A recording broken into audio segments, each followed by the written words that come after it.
कक्षा 10वीं के समस्त विद्यार्थियों को मेरा प्यार भरा नमस्कार। आज हम पाठ दूसरा स्थान एवं विस्तार। तो हम 10वीं क्लास के भारत के स्थान एवं विस्तार तथा ब्राजील के स्थान एवं विस्तार दोनों की तुलनात्मक अभ्यास करेंगे और जानकारी प्राप्त करेंगे। मैं पूर्व भूमिका प्रास्ताविक पिछले कुछ कक्षाओं में आपने विभिन्न भौगोलिक संकल्पनाओं और प्रक्रियाओं का अध्ययन किया है। इस कक्षा में हम भौगोलिक ज्ञान के उपयोग पर अधिक बल देना है तथा भारत और ब्राजील इन दोनों देशों का तुलनात्मक अभ्यास करना है।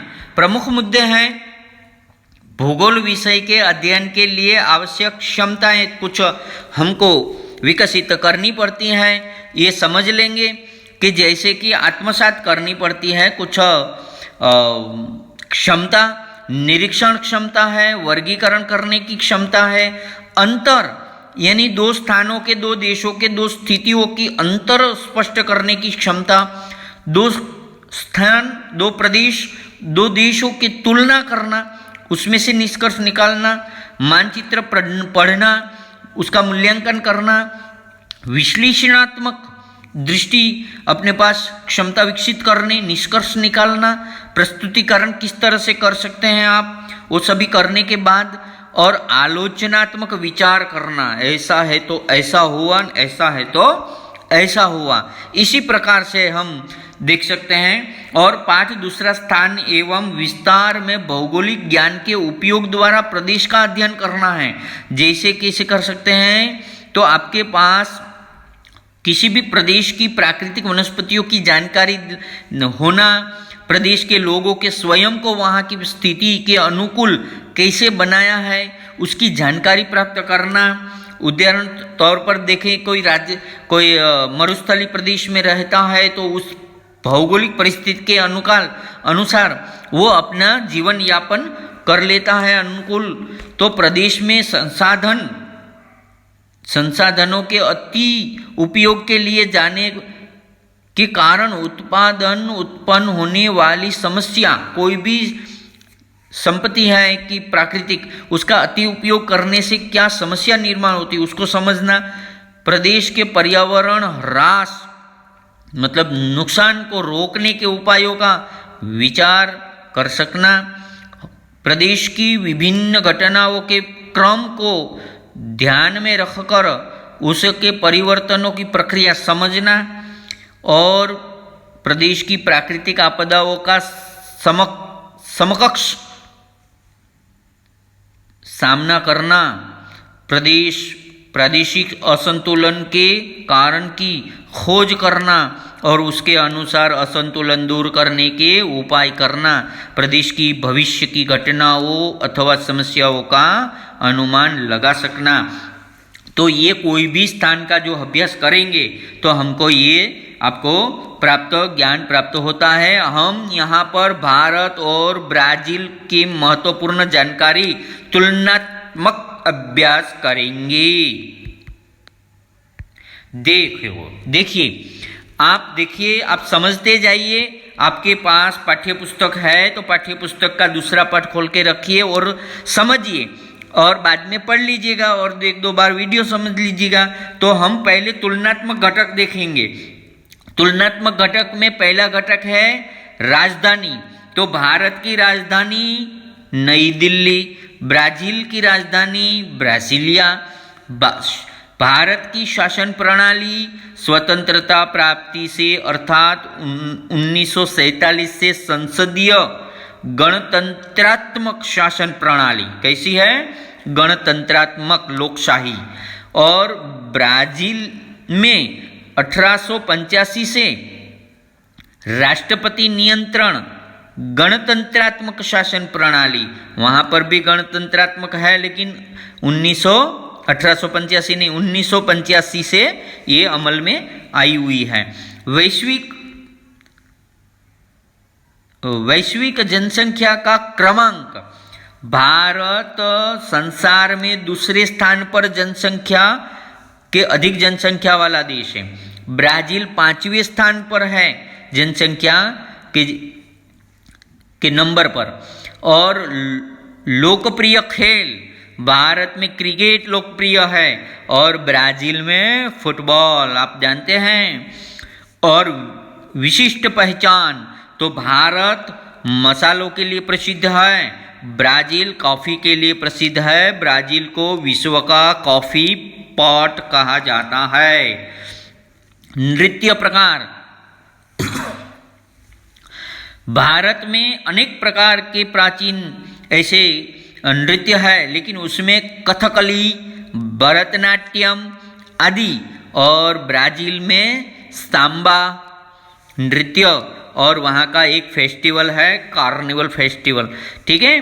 और अब देखेंगे हम भारत और ब्राजील के स्थान विस्तार तथा सीमाओं का तुलनात्मक अध्ययन, ठीक है। तो देखिए, आप सुनते जाइए और अपने पाठ्य पुस्तक साथ में रखिए।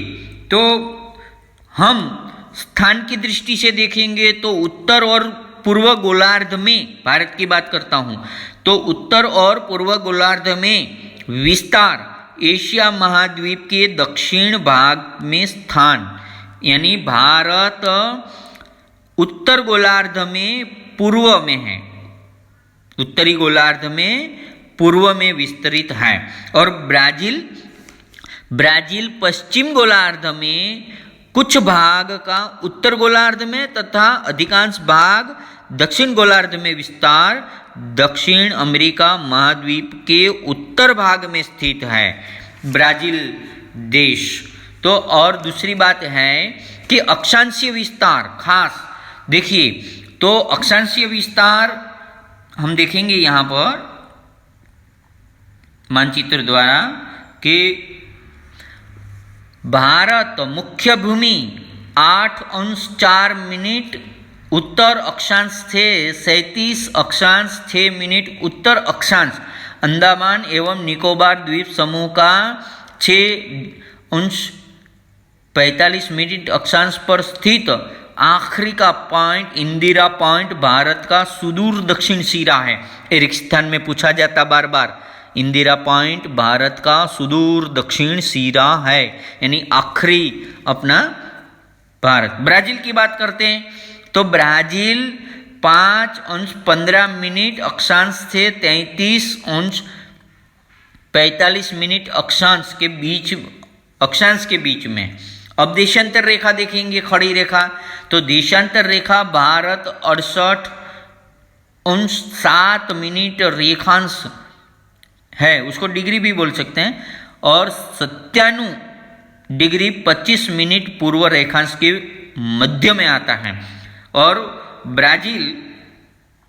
ब्राजील जो है वो 34°45' पश्चिम रेखांश से 73°48' पश्चिम रेखांश के मध्य में स्थित है। रेखांश रेखीय स्थिति, भारत के मध्य से कर्क रेखा गुजरती है। देखिए, भारत के मध्य से आपको कर्क रेखा दिखेगी 23.30 उत्तर, ये कर्क रेखा है, यहाँ तक दिखाई देती है, ऊपर लिखा है कर्क रेखा। और ब्राजील के मध्य से 2 रेखा गुजरती हैं। उत्तर भाग में विषुववृत्त रेखा है, उत्तर भाग में आप देख सकते हैं यहाँ पर विषुववृत्त रेखा, जो लाल रेखा दिख रही, 0 अक्षांश वृत्त है ना, ये विषुववृत्त रेखा यहाँ पर लिखा है विषुववृत्त रेखा। और दूसरी दक्षिण में जो रेखा वो मकर वृत्त है, मकर रेखा, मकर वृत्त बोलते हैं उसको, यहाँ पर है, आप देख सकते हैं। दक्षिणी अटलांटिक महासागर के पास जो नीचे गुजरती है वो ये है 23.5, दक्षिण में वो मकर रेखा है, ठीक है। तो इसी प्रकार से हम भारत और ब्राजील की तुलना देख रहे हैं, और हम देखेंगे कि भारत और ब्राजील की ऐतिहासिक पृष्ठभूमि और वर्तमान स्थिति का तुलनात्मक अध्ययन। भारत में विदेशी शासन लगभग 150 वर्ष तक अंग्रेजों ने आधिपत्य में था, फिर आज़ाद हुआ। 1947 से। और ब्राजील 3 शताब्दी तक पुर्तगाली शासन से अधीन था, फिर वो आज़ाद हुआ। स्वतंत्रता दिवस 15 अगस्त 1947 को भारत में मनाया जाता है। ब्राजील कब मनाता है? तो 7 सितंबर मनाता है। और ब्राजील स्वतंत्रता हुआ 1822 में स्वतंत्र हो गया, अपने से बहुत पहले। स्वतंत्रोत्तर काल की प्रारंभिक समस्या, तो भारत की जो प्रारंभिक समस्या है वो 3 युद्ध झेलने पड़े जब भारत आज़ाद हुआ तब से लेकर, और सूखे की भी परिस्थिति उस समय आई, और ब्राज़ील में विभिन्न वित्तीय समस्या का सामना करना पड़ा। और भारत और ब्राज़ील दोनों की समस्या और समान होने के कारण इस पाठ्यपुस्तक में अपने लिए ये भारत और ब्राज़ील का तुलनात्मक अभ्यास करने हेतु ये ब्राज़ील और भारत का ये पाठ रखा है। और पूरी किताब भी भारत और ब्राज़ील के तुलनात्मक अभ्यास पर ही आधारित है। तो प्यारे विद्यार्थियों, आप इस पाठ को ध्यान से पढ़िएगा और ये मेरा वीडियो जो है वो ज़रा ध्यान से सुनिए, तो आपको समझ में आ जाएगा। और नीचे दिया गया स्वाध्याय आप करिए, आसानी से हो जाएगा, और फिर बाद में हम उसका स्वाध्याय वगैरह देख लेंगे। यहाँ पर देखिए, ब्राज़ील की ऐतिहासिक पृष्ठभूमि है। 3 शताब्दियों से अधिक समय तक यह पुर्तगाल के शासन के अधीन था। ब्राज़ील को सन 1822 में स्वतंत्रता प्राप्त हुई। सन 1930 से 1985 तक 50 वर्षों से भी अधिक काल यह देश लोकप्रिय सैन्य शासन के अधीन था। 20वीं सदी में अंत में वैश्विक वित्तीय समस्याओं से यह देश उभरा है। विश्व के आर्थिक विकास में योगदान देने वाला और भविष्य में एक प्रमुख बाजार के रूप में ब्राज़ील की ओर देखा जाता है। और भारत और ब्राज़ील दोनों की अर्थव्यवस्था विकासशील अर्थव्यवस्था है, इसीलिए भारत और ब्राज़ील का तुलनात्मक अभ्यास हेतु हमको इस दोनों देशों का अभ्यास अपना करना है। तो आप बच्चे ध्यान रखिएगा अपना और अभ्यास करते रहिएगा। इसी तरह हम देखेंगे, ठीक है? तो अपना ख्याल रखिए, अभ्यास करते रहिए। धन्यवाद।